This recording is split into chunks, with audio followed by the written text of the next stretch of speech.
Hello, brothers and sisters of Earth, YouTube, Facebook, wherever you might be watching this video today. Found a speech that I'd written around election time. And I know it's not election time now, but we found it doing some spring cleaning, and a couple friends that, agreed maybe you should still do it. So, what the hell, here we go. My fellow Americans, I come to you today not only as a fellow American citizen and military veteran, but also as a fellow man with concern. Our great nation stands amongst the precipice of a very fragile time. With our latest election and all that entails and encompasses, there are many issues arising within society of delicate nature. In these times, we must remember to stay mindful and vigilantly critical of the information we accept from what is being distributed, to allow logic and reason, as well as sufficient evidence of truth, to be our instruments of orientation, rather than extravagant, hastily formed, emotionally reciting rhetoric, excuse me, regardless of how frequently or loudly it may be heard. The average American is no stranger to the term law. There is a statute or bill to govern most all of our daily actions. America also, though, is a nation with a free spirit from its inception. Freedom has been our paramount mission. In recent years, we have seen much of that freedom constricted by the facilities and institutions whom are meant to ensure those liberties to its citizens. Even still, we must remember, as Americans, our nation is yet still one of the few countries which its citizens possess such freedoms, regardless of race, color, creed, sexual orientation, gender, or otherwise. Former President John Kennedy stated, "Ask not what your country can do for you, but what you can do for your country." This message in recent generations has fallen upon deaf ears. We have become a nation so free that our laws must be put in place to subjugate our behaviors. In light of this, I come to you today begging the question, what can you do for your country? With the freedom bestowed upon us all as American citizens, regardless of how it is obtained, bears with it an equal responsibility and obligation to ensure the same freedoms and better ones to our future generations. To ensure these better freedoms and opportunities for those who come after us, we ourselves must be better than those before us. While the rebellious spirit of our nation has driven us to greatness with magnificent feats of accomplishment and discovery, it has brought also times of great sorrow and acts of shameful nature.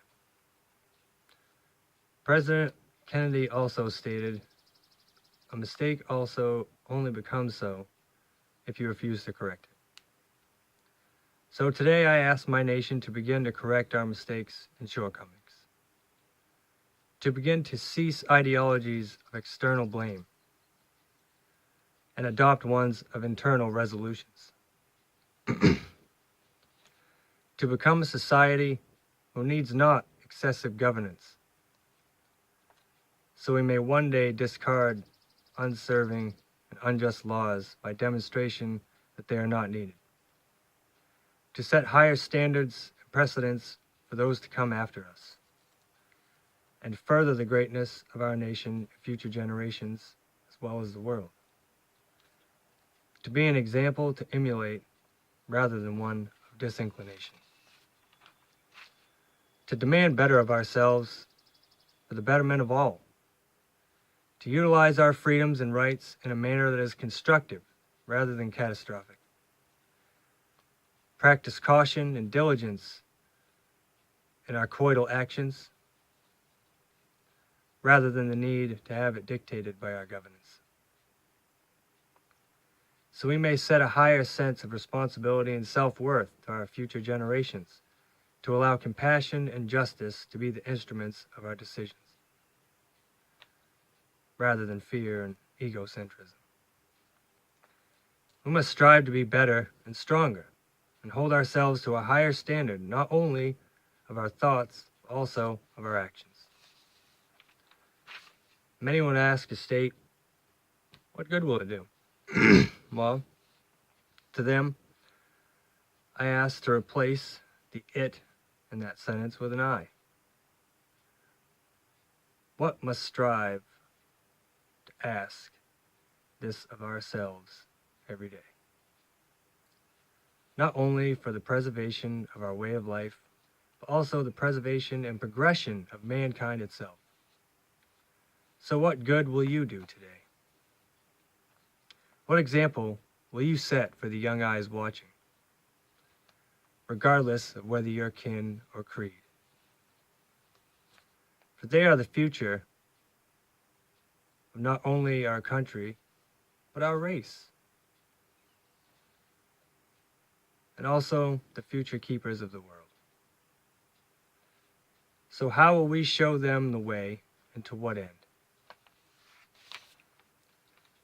On our current course, if we were to travel forward 100 years, I wonder where and in what sort of world we'd find our descendants.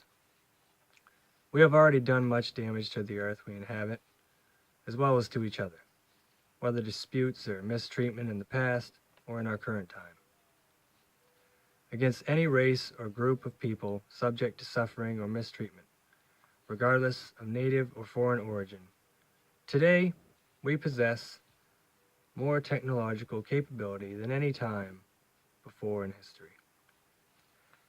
We today have the industrial and technological means to live as we do, in a manner that is in more harmony with nature and our well-being. All that is not possessed is the determination and discipline for their implementation.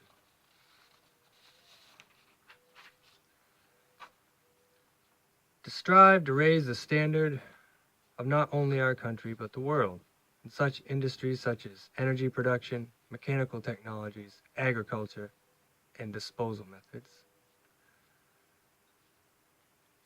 To initiate behaviors and technologies worthy of passing to our descendants.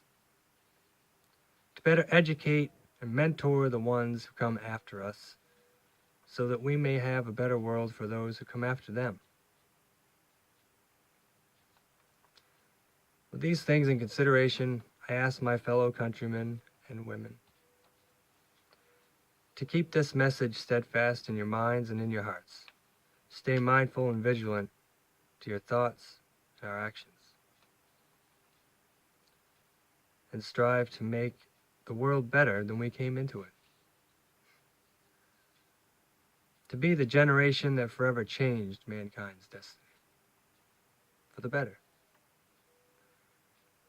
Thank you all for your time and attention, and may God bless us all, whichever deity you choose to identify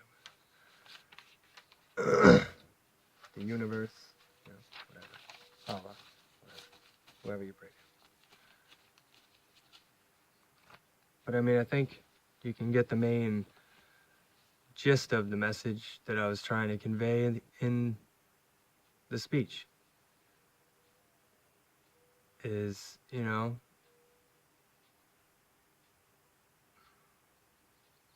attention. Think about the ones coming after us and the ones coming after them. Look around. Be perceptive of the world around you. Make smart choices.